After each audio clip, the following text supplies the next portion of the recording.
बिस्मिल्लाहिर्रहमानिर्रहीम। अस्सलाम वालेकुम। जी बच्चे, कैसे आप लोग? उम्मीद है कि आप लोग ठीक होंगे। तो हम लोग जो है वो 9th क्लास का मैथ कर रहे थे, जिसके अंदर हम लोगों ने अभी तक एक्सरसाइज 1.6 के दो चीज़ें कर ली हैं। एक है आपके पास इन्वर्जन मेथड और दूसरा है आपके पास क्रैमर रूल, जो कि क्वेश्चन नंबर 1 के अंदर हमने ये सारा काम किया था।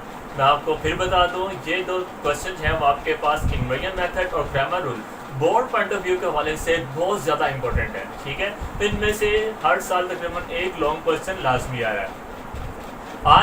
आज हम लोगों ने जो वो एक्सरसाइज 1.6 के जो बाकी रिमेनिंग जो स्टेटमेंट वर्ड प्रॉब्लम वाले क्वेश्चंस हैं वो हम लोगों ने करने हैं। और बहुत सारे स्टूडेंट्स को जो है बहुत डिफिकल्ट लगते हैं, लेकिन मैं आपको बहुत आसान तरीके से इसे करवाने लगा हूँ। ठीक है, तो आपको बाकी हर पार्ट से इसको सही तरीके से करने के लिए पूरा लेक्चर अच्छे तरीके से समझना होगा। तो अगर इसकी स्टेटमेंट देखिए, पेज नंबर है आपके पास 28, एक्सरसाइज है 1.6, इसका क्वेश्चन नंबर 2 वर्ड प्रॉब्लम वाला देखिएगा स्टेटमेंट वाला।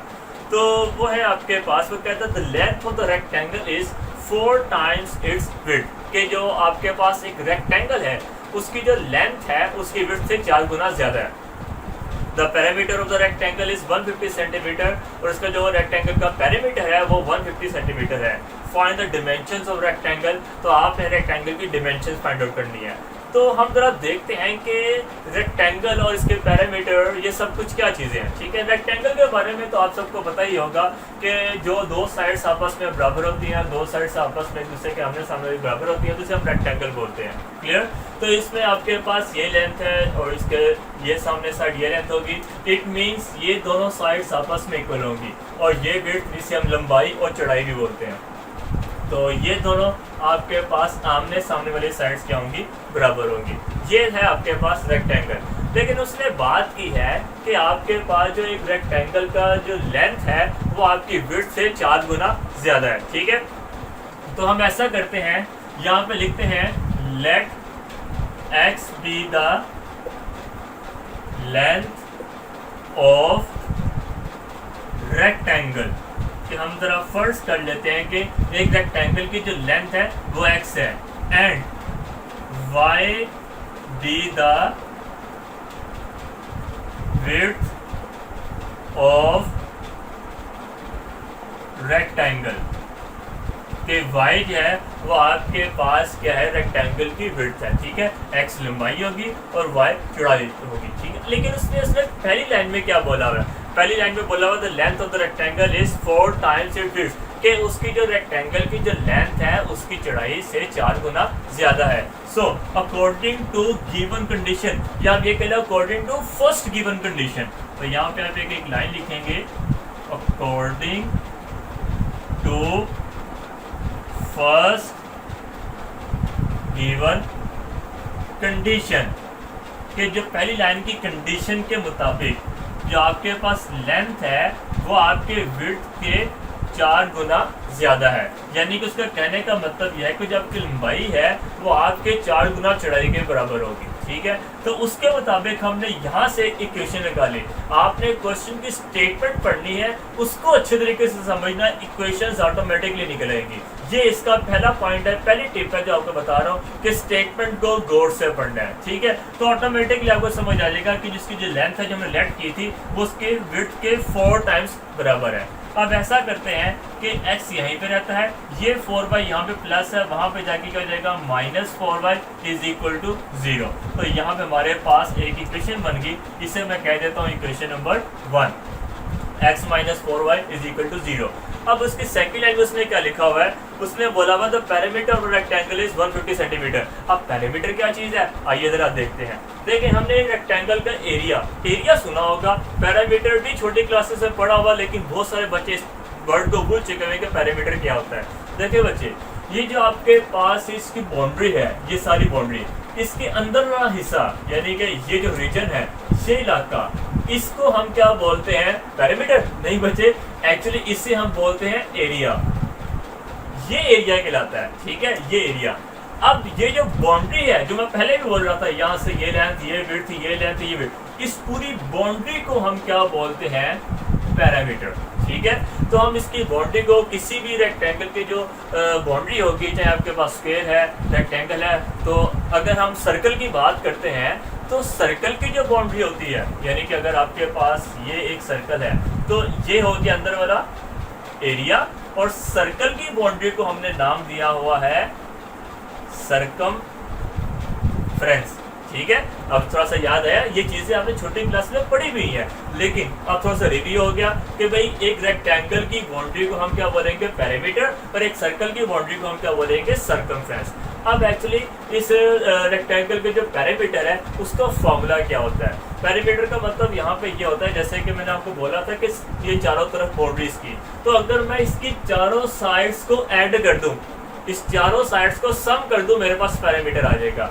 यानी कि अगर मैंने इसको क्या नाम दिया था, इसका नाम दिया था x, इसका नाम क्या दिया था y। ये मैंने कहा था let x with the length y and y with the width of rectangle. तो ये x है, इट मींस ये भी x होगी, ये y है, इट मींस ये भी y होगा। तो रेक्टेंगल में आमने सामने वाली साइड्स बराबर होती हैं। अगर ये 10 है तो ये भी 10 है, अगर ये 5 है तो ये भी 5 है। तो इसलिए मैंने जब इसको x बोला था, लाजमी तौर पे ये भी x होगा। जब मैंने इसको y बोला विड्थ को, तो लाजमी तौर पे ये साइड भी y होगी।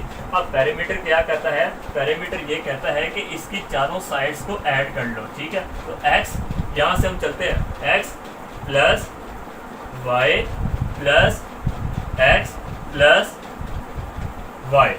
क्लियर। अब देखो x 2 टाइम्स आ रहे हैं, y भी 2 टाइम्स आ रहे हैं, तो मैं कह सकता हूँ 2x प्लस 2y। ठीक है, तो देखो जरा यहाँ पे आप हो सकता है कि 2 कॉमन ले लें। तो अगर आप 2 कॉमन ले लें, यहाँ पे मैं कह देता हूँ 2 कॉमन ले लें, तो हो जाएगा आपके पास x प्लस y। ये आपके पास क्या आ गया, 2 कॉमन आ गया। लेकिन यहाँ से आपको एक बात समझ आ गई, ये आपके पास पेरीमीटर की इक्वेशन बन गई, इसका फॉर्मूला सा बन गया। यानी कि पेरीमीटर किसके बराबर होगा, या तो आप कह दो 2x प्लस 2y, एक चीज ये, या फिर आप कह दो 2 इंटू एक्स प्लस वाई। ये इसका फॉर्मूला है, ये आपने छोटी क्लास के मैथ के अंदर भी डिस्कस किया होगा। ठीक है, तो ये अब आप चाहे इसे कर लें या इसे कर लें, तो एक आप सिलेक्ट कर लीजिए। ठीक है, तो हम लोगों ने इक्वेशन नंबर 1 तो बना ली थी, वो है आपके पास ये। ठीक है, तो अब उसके जो दूसरी क्वेश्चन उसने बोला था, तो पेरीमीटर आपके पास क्या है, 150 सेंटीमीटर। तो मुझे ये बताइए, according to second condition perimeter तो आपके पास ये, इसकी इक्वेशन से ये निकले 2x प्लस 2y। तो यहाँ पे हम लिख लेते हैं अकॉर्डिंग टू सेकंड कंडीशन। दूसरी कंडीशन के मुताबिक जो दूसरे में लिखी है वो है आपके पास पेरीमीटर क्या होगा, पेरीमीटर है 2x plus 2y is equal to 150। ठीक है, यानी कि जो पेरीमीटर है वो 150 के बराबर है। ये बन जाती है आपके पास इक्वेशन नंबर 2। ठीक है, अब आपने एक्चुअली इस वर्ड प्रॉब्लम की स्टेटमेंट के अंदर से इक्वेशन सी फाइंड निकालनी थी। अब अगला काम क्या है कि आपने इसके डायमेंशंस फाइंड करनी है, मतलब एक्स और वाई की वैल्यू फाइंड करनी होगी। डायमेंशन का मतलब क्या होता है, डायमेंशन का मतलब होता है कि उसके एक्सिस, जिस तरह के आपके पास एक एक्सिस इस तरफ है लेंथ, और दूसरा एक्सिस ऊपर है जो आपके पास विड्थ के तौर पे एक्ट कर रहा है। तो एक तरफ और दूसरी तरफ ये जब मैं तरफ बोल रहा हूँ, एक तरफ दो तरफ, ये आप डेली लाइफ में बोलते भी हैं। तो इस तरफ को एक्चुअली इस ज़बान में, हम मैथ की ज़बान में डायमेंशन भी कह सकते हैं। ठीक है, कि आप इस तरफ ये जो मैं इशारा कर रहा हूँ, तो ये डायमेंशन बन जाएगी, एक डायमेंशन ये। अगर आप देखें, मैंने एक दफ़ा पहले भी आपको बताया था, आप रूम के किसी भी कॉर्नर पे देख लीजिए, कॉर्नर पे आपके पास 3 डायमेंशन मिलेंगी। ठीक है, और जिस मर्जी कॉर्नर पे आप देखिएगा, एक आपके पास लेंथ की डायमेंशन होगी, एक आपके पास विड्थ की डायमेंशन होगी, और एक आपके पास हाइट की डायमेंशन होगी। क्लियर। तो आपके पास डिमेंशन, ये एक्स एक्सिस, वाई एक्सिस, जी एक्सिस, ये आपके पास एक्सिस भी कहलाते हैं, डिमेंशंस भी कहलाते हैं। तो एक्चुअली वो आपसे वो कह रहा है कि मुझे इसकी लेंथ और विड्थ मतलब है, इसकी डिमेंशंस बताओ कैसे निकलेंगी। अब आपके पास 2 रूल्स, आपने 2 मेथड पढ़े थे, एक आपके पास है इन्वर्जन मेथड और दूसरा है आपके पास क्रैमर रूल। अब आपको आपकी मर्जी है, इसको जिस मर्जी मेथड से कर लें। देखिए बच्चे, हमने क्वेश्चन नंबर 1 भी किए, हमने इन्वर्जन मेथड से भी किए, क्रैमर रूल से भी किए। तो देखें, आपके पास बोर्ड में जो क्वेश्चन रहेगा, क्रैमर रूल से आएगा या इन्वर्जन मेथड रहेगा, वो उसने स्पेशली मेंशन किया होगा कि भाई मुझे इस इक्वेशन को, इस क्वेश्चन को जो है वो इन्वर्जन मेथड से करके दिखाओ, इसको क्रैमर रूल से करके दिखाओ। वो उसने हाईलाइट किया होगा, बताया होगा। अगर उसने नहीं बताया तो आप किसी भी एक पैटर्न से कर दीजिएगा, ठीक है, लेकिन आपको आने दोनों चाहिए। तो वो बताएगा लाजमी, ज़्यादातर तकरीबन 90% क्वेश्चन तो ऐसे ही आते हैं कि वो आपको गाइड करते बताते हैं कि मुझे ग्रामर रूल से क्वेश्चन सोल्व करके दिखाओ, क्लियर, या इन्वर्जन मेथड से करके दिखाओ। अगर नहीं आएगा तो जैसे मर्जी कीजिए। तो उसी तरीके से इन क्वेश्चंस को भी 2 से लेके जो आपके पास 6 तक क्वेश्चन है, इन सब को भी आपने अपने पास प्रैक्टिस तौर पे इन्वर्जन से अलहदा करना है और क्रैमल से अलहदा करना होगा, ठीक है। बोर्ड में आपके पास एक ही पैटर्न आएगा, वो उसने मेंशन किया होगा कि कौन सा होगा, और उन दोनों पैटर्न में ये वाला काम तो आपके पास ऐसे ही होगा, ठीक है। तो करना क्या होगा, आपने सबसे पहले एक शेप लाजमी बनानी होगी, आपने उसको दिखाना होगा ताकि उसको पता चले कि भाई एक प्रोफेशनल बच्चा है, बड़ा ज़बरदस्त बच्चा है कि जिसने अच्छे तरीके से स्टडी किया है, वो प्रॉपर तरीके से फिगर बना रहा है, लेट भी कर रहा है, बता रहा है और कंडीशन बता रहा है कैसे, तो वो उसकी नज़र में आपकी इमेज अच्छा बन जाएगा। तो वो आपको ज़रा आपका पेपर बड़े अच्छे तरीके से तसल्ली से चेक करेगा। तो हमारे पास अकॉर्डिंग टू गिवन कंडीशन, आप पहले कंडीशन के मुताबिक ये लिख लिया, इक्वेशन में 1 यहाँ से निकले। ये जो चीज़ मैंने आपको बताई है ये सिर्फ आपको इन्फॉर्मेशन देने के लिए है, यहाँ तक करने के बाद आप डायरेक्ट उस जगह पे आइएगा, ठीक है। According to second condition 2x, अब याद रखिएगा, अब अगले क्वेश्चन में भी अगर पैरामीटर इस्तेमाल हुआ तो आपने मुझे बताना है कि वो 2x + 2y हो, ये फिक्स है, ये हर क्लास में हर जगह पे ऐसे ही होगा, ठीक है। यहाँ तो ये होगा या 2 कॉमन निकाला होगा, 2 इंटू लेंथ प्लस विड्थ या 2 इंटू x + y लिखा होगा। चलिए ये बात भी होगी। अब आगे क्या करना है, मैं आपको इस क्वेश्चन को जो है वो क्रैमर रूल से करके दिखा देता हूँ और बाकी पार्ट्स के सारे मैं क्वेश्चंस बना दूंगा, आप कर खुद लीजिएगा। चलें हम जरा इसको क्रैमर रूल से कर लेते हैं। तो फर्स्ट ऑफ ऑल हम दोनों इक्वेशंस को आमने सामने लिखिए। एक आपके पास है x minus 4y = 0, x minus 4y = 0, और दूसरी इक्वेशन आपके पास है 2x + 2y = 150, ठीक है। तो अब वो काम वही है जैसे हम पहले भी करते आ रहे हैं, कन्वर्ट इनटू मैट्रिक्स फॉर्म। तो ये जगह आपके पास इसके कोफिशिएंट लिखने होंगे। x का कोफिशिएंट आपके पास क्या है 1, y का कोफिशिएंट आपके पास -4, इधर x का कोफिशिएंट आपके पास 2, y का कोफिशिएंट आपके पास 2 आ गया। ये मैट्रिक्स में बन गया। उसी तरीके से यहाँ पे हमेशा वेरिएबल्स लिखते थे = और इस जगह पे कांस्टेंट, ये आ जाएगा आपके पास 0 और नीचे आ जाएगा आपके पास 150, क्लियर। हमने इसका नाम देते थे x, इसको नाम हम a देते थे और इसका नाम हम क्या करते थे b देते थे। यहाँ तक आपको बात समझ आ गई है, कोई मसला तो नहीं है। आप अगर कोई प्रॉब्लम आ रही हो, कोई चीज़ ना समझ आ रही हो, आप मुझे कमेंट कीजिए, मैं आपको ज़रूर गाइड करूँगा। अब हम आगे चलते हैं by Cramer rule. Cramer rule के मुताबिक आप सबसे पहले तो है इसका डिटर्मिनेंट निकाल लीजिए। तो वो है आपके पास 1 × 2 माइनस 4 × 2, तो ये हो जाएगा 2 × 1 2 माइनस प्लस 4 × 8, और 8 + 2 कितना हो जाएगा आपके पास 10, which is not equal to 0, so solution is possible. वो ax, ये मैट्रिक्स फाइंड करते हैं। वो है ax मैट्रिक्स, आपके पास मैंने आपको बताया था कि पहले वाले कॉलम की जगह पे b मैट्रिक्स आ जाएगा। वो है आपके पास 0 150 और बाकी -4 2 वैसे ही आ जाएगा। ये क्वेश्चन आगे जो मैं कर रहा हूँ ये उसी बच्चे को समझ आएगा जिस बच्चे ने मेरे क्रैमर रूल का या इन्वर्जन मेथड वाला लेक्चर अटेंड किया होगा, ठीक है। तो वो मैंने वहाँ पे आपको पूरे डिटेल से बताया था कैसे काम करना है। अभी आज के लेक्चर में मेरा सारा फोकस जो है वो आपके पास वर्ड प्रॉब्लम के क्वेश्चंस को सोल्व करने पे है। तो ये एक क्वेश्चन आपको मैं कंप्लीट करके दे रहा हूँ ताकि आपको कोई मसला ना हो कि अब ये ना कहें कि सर ने कंप्लीट नहीं करवाया।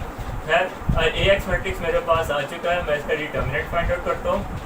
वो है आपके पास 0 × 2 माइनस 4 × 150, ये तो हो गया 0 माइनस प्लस और 4 0 0, 4 5 20, 0 4 1 4, ये हो जाएगा आपके पास 600, ठीक है। तो 600 ये अब आपके पास ax का डिटर्मिनेंट आ गया। अब हम ay इसको हम फाइंड आउट करते हैं, बल्कि ऐसा कीजिए सबसे पहले x भी निकाल लीजिए, साथ साथ कर लें। x उसका फॉर्मूला था आपके पास ax determinant divided by a determinant. x = ax की वैल्यू आपके पास क्या आ चुकी है 600 और a डिटर्मिनेंट की वैल्यू आपके पास आ चुकी है 10। ये 0 इससे कट गया, so the value of x is equal to 60। Okay, एक चीज़ ये होगी। अब हम आगे क्या करते हैं, ए वाई को फाइंड आउट करते हैं। तो ए वाई आपके पास क्या है, ए वाई, अब पहले वाली वैल्यू 1 2 ये कॉलम वैसे ही आ जाएगा और सेकंड कॉलम की जगह पे लिखा जाएगा 0 और 150। ठीक हो गया। अब हम इसका डिटरमिनेंट फाइंड आउट करते हैं, वो है आपके पास 1 इंटू 150 माइनस 0 इंटू 2, तो ये जगह 150 minus 0 which is equal to 150। अब हम y का फॉर्मूला लगाते हैं, वो है आपके पास a by determinant divided by a determinant. Now put the values, the value of a determinant is equal to 150 divided by a determinant, वो आपके पास क्या 10, ये इससे कट गया, तो पीछे आपके पास y का आंसर आ चुका है 15। ठीक है, तो अब आप जरा गौर से देखिए, हमने लेट किया था x को लेंथ ऑफ द रेक्टेंगल और y को हमने लेट किया था वो आपके पास क्या विड्थ ऑफ रेक्टेंगल, और एंड उसने डिमेंशंस निकालने के लिए कहा था, तो ये x और y डिमेंशंस आ चुके हैं। या एंड पे आप रिप्रेजेंट कर दें कि भाई लेंथ ऑफ रेक्टेंगल पूरा लिख लें या छोटा शॉर्ट वर्ड में लिख लें, लेंथ आपके पास क्या आ चुकी है 60 और जो विड्थ ऑफ रेक्टेंगल है वो है आपके पास 15। ठीक हो गया। तो इसने पैरामीटर 150 सेंटीमीटर दिया था, इसका मतलब इसके यूनिट्स आपके पास सेंटीमीटर में दोनों के आएंगे। और अगर आपको याद, उसकी पहली कंडीशन उसने बोला था कि इसकी जो लेंथ है उसकी विड्थ के 4 गुना ज़्यादा है, तो इसकी लेंथ आपके पास 60 है, तो देखो विड्थ के 4 गुना ज़्यादा, अगर 15 को 4 से मल्टीप्लाई करो आपके पास 60 आंसर ही आता है। तो इस तरीके से वो बात कर रहा था। तो ये था हमारे पास इसका क्वेश्चन नंबर 2। तो इसके जो बाकी पार्ट्स हैं इंशाल्लाह ताला मैं आपको इसके नए लेक्चर में करवाता हूँ, तो आप लोग जो है वो इसमें इसको प्रैक्टिस कर लीजिएगा। और आप लोगों ने जो है वो एक चीज़ करनी है कि क्रैमर रूल, और इसका जो है मैंने तो क्रैमर रूल से करवा दिया, लेकिन अब आपने इसी क्वेश्चन को इन्वर्जन मेथड से लाजमी करना है। और मुझे इसके फेसबुक पे जो पेज है studypoint.pk वहाँ पे इनबॉक्स लाजमी कीजिएगा। ठीक है, तो आज के लिए मुझे आप इजाज़त दीजिए। अल्लाह हाफिज़।